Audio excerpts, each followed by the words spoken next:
నమస్తే, this is Sourya.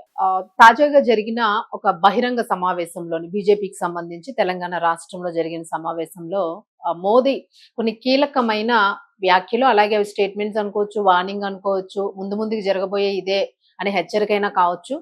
కొన్ని అంశాల గురించి చాలా క్లియర్ కట్ గా చెప్పారు. జాగ్రత్తగా ఉండండి అని చెప్పేసి చాలా గట్టి వార్నింగ్ లాగే అనిపించింది. ఆయన ఏమేమి మాట్లాడారు, మాట్లాడిన అంశాల గురించి, అది మనం ఎట్లా తీసుకోవాలి ఖచ్చితంగాను. సో ఇదైతే మాట్లాడదాం. మనతో పాటు సీనియర్ జర్నలిస్ట్ డాక్టర్ దుర్గవడ్లమణి గారు ఉన్నారు. నమస్తే. నమస్తే అండి. మ్యామ్, మోదీ గారు ఇన్ని రోజులు ఏం చెప్పలేదు. మోదీ పెట్రోల్ రేట్ పెంచలేదు, గ్యాస్ రేట్ పెంచలేదు, గవర్నమెంట్ ఇంకా ఎలాంటి చర్యలు తీసుకోలేదంటే అంత చాలా బాగుంది అక్కడ. అండ్ బంగారానికి సంబంధించి ఆయన చేసిన వ్యాఖ్య సడన్ గా ఒకేసారి అందరినీ కూడా కుదిపేసినట్టు అయింది, ముఖ్యంగా స్త్రీలని.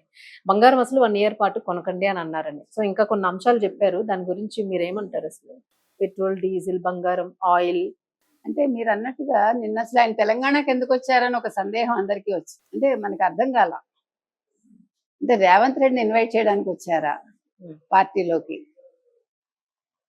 అంటే రేవంత్ రెడ్డి కోరి అడిగించుకున్నాడా?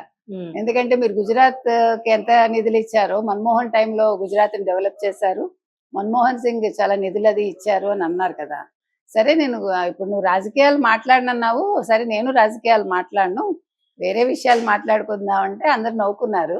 తర్వాత సరే నేను గుజరాత్కి ఇచ్చిన నిధులు ఇస్తాను, అప్పుడు సగమే వస్తాయి నీకు అది అని అంటూ నువ్వు వచ్చేసే మా దగ్గరికి అన్నాడు ఆయన, మాలో కలిసిపోని.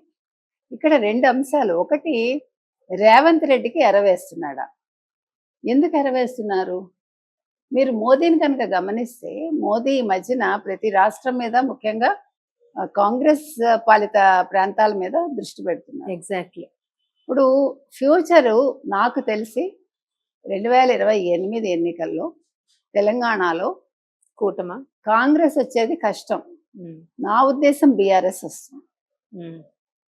సో బీఆర్ఎస్ తో తలపడడం కోసం రేవంత్ రెడ్డిని పిలుస్తున్నారా? రేవంత్ రెడ్డిని ఎందుకు పిలవాలండి? హరీష్ని ఎందుకు పిలవకూడదు? మీరు అడగచ్చు. హరీష్ లాయల్ గా ఉన్నారు బీఆర్ఎస్ కి. హరీష్ గతంలో కూడా ఛాన్సెస్ వచ్చాయి, 60-70 మందికి వెళ్ళిపోతారు బీఆర్ఎస్ నుంచి, టీఆర్ఎస్ నుంచి అని వచ్చింది. ప్లస్ ఇప్పుడు బీఆర్ఎస్ ఓడిపోయిన పార్టీ. వేరే తిను గెలిచి చూపించాడు. అది కూడా ఏ రకంగా గెలిచాడు, ఏంటి నడుపుతున్నాడు ప్రభుత్వాన్ని, ప్లస్ సింగిల్ గా నడుపుతున్నాడు, అందరినీ ఏకతాటి మీద తెచ్చుకుంటున్నాడు, సీనియర్స్ ని కలుపుకోగలుగుతున్నాడు. అసలు మీకు కాంగ్రెస్ లో ఉండే మైనస్ ఏంటంటే ప్రతివాడు సీఎంఏ సీనియర్స్ లో, అసలు ఎవడు మాట వినడు. అలాంటిది ఇక్కడ ఇంకొక ముఖ్యమైన విషయం ఏంటంటే, రాజశేఖర్ రెడ్డి తర్వాత అంటే కేంద్రంలో కాంగ్రెస్ నొప్పించి ఇవాళ రేవంత్ రెడ్డి మాట రాహుల్ వింటున్నాడా అన్నట్టుగా ఒక సిచ్యువేషన్ తెచ్చుకోగలిగాడు. మామూలుగా రాహుల్ మాట రేవంత్ రెడ్డి వినాలి, లేదు సోనియా మాట రేవంత్ రెడ్డి వినాలి. కానీ ఇవాళ రివర్స్ లో ఉంది పరిస్థితి. సోనియా రేవంత్ రెడ్డి మాట వింటున్నారు, రాహుల్ వింటున్నారు అనే టాక్ అయితే వస్తుంది. సో ఇతనిలో కొద్దో గొప్ప సామర్థ్యం ఉంది కాబట్టి ఫ్యూచర్ లో మనం కూటమిగా వెళ్తే రేవంత్ రెడ్డిని బీజేపీలోకి తెచ్చుకుంటే ఒక ప్రత్యామ్నాయం అని అన్నారా? నెక్స్ట్ ఆయన ఇంకొక మాట ఏమన్నారంటే, ఇప్పుడు చమురు ధరలు పెరిగిపోయాయి, బ్యారెల్ కి ఏకంగా చాలా పెంచేసింది. ఇప్పుడు హార్మూజ్ లో నౌకల్ని వదలడానికి లేదు, ఉంచడానికి లేదు. ఇప్పుడు హార్మూజ్ లో, ఇరాన్ లో మొత్తం అసలు చమురంతా కూడా ఓవర్ఫ్లో సముద్రంలో పారపోసేస్తారా అని ఒక టాక్ వస్తుంది, ఓవర్ఫ్లో అయిపోయి. సో ఈ నేపథ్యంలో ఒక పక్క చమురు ధరలు పెరిగిపోయాయి, తర్వాత బంగారం కూడా ఆకాశాన్ని అంటుతోంది. కాబట్టి ఆయన ఏమన్నారంటే, వీటన్నింటి దృష్ట్యా మీరు మీ డీజిల్ పెట్రోల్ వాడకాలు తగ్గించండి. మీకు గుర్తుందా, ఢిల్లీలో ఈవెన్ నెంబర్, ఆడ్ నెంబర్ అని పెట్టారు గతంలో పొల్యూషన్ కోసం. ఇప్పుడు ఇక్కడ అలా పెట్టుకోవచ్చు. ప్లస్ ఇప్పుడు మీరు నేను కలిసి వస్తామని అనుకుందాం, ఒకే ప్లేస్ నుంచి 2 బౌల్ ఒకే దాని మీద రావచ్చు. ఇట్లా ప్రత్యామ్నాయాలు ఆలోచించుకుని పెట్రోల్ డీజిల్ వాడకం తగ్గించండి. దగ్గరికి సైకిల్ మీద వెళ్ళండి, ఏమైతుంది?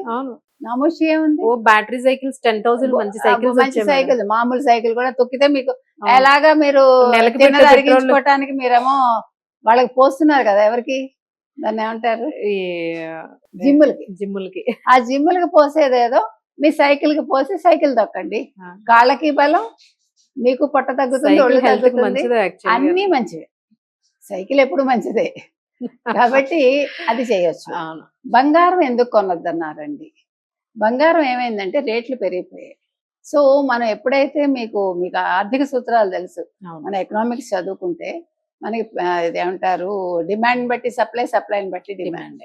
సో ఇప్పుడు బంగారం కొని ఎక్కడో లాకర్లో దాచుకునే బదులు లిక్విడ్ క్యాష్ పెట్టుకోమంటాం. అవును. లిక్విడ్ క్యాష్ ఎందుకండి అంటే ఇప్పుడు రాబోయే రోజుల్లో ధరలు ఏ ఆకాశాన్ని అంటుతాయో తెలియదు, అవును.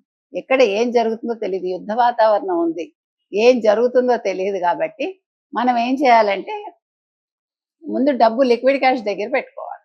అందుకని ఆయన బంగారం కొంతకాలం ఒక ఏడాది పాటు కొనడం మానేయండి అన్నారు. అంతేగాని పూర్తిగా మానేయమని కాదు, లేదు దక్షిణాది వాళ్ళని దృష్టిలో పెట్టుకుని కాదు, అంటే మనం నెగిటివ్ గా తీసుకోవాలి. అవును. Let us take it in a positive way. అంటే ఎప్పుడేమొస్తుందో తెలియదు, అనారోగ్య కారణాలు రావచ్చు, ఆరోగ్య సమస్యలు రావచ్చు, ఏమైనా రావచ్చు. అందుకని లిక్విడ్ క్యాష్ ఉంచుకోవాలి. కాబట్టి బంగారం పెడితే బంగారం మీద మదుపు, దానివల్ల మనకు వచ్చే ఫలితాలు తక్కువ. మళ్ళా అవును. మనం దాన్ని తాకట్టు పెట్టుకుని తెచ్చుకోవడానికి బ్యాంకులు కూడా ఇప్పుడు అన్ని రూల్స్ అండ్ రెగ్యులేషన్స్ మార్చేస్తున్నాయి. సో వీటన్నింటి దృష్ట్యా వారు చెప్పడం జరిగిందండి. సో ఏది ఏమైనా మరి నిన్న మోదీ మాటలకి ప్రజల రియాక్షన్ ఎలా ఉంటుందో చూడాలి. Thank you madam.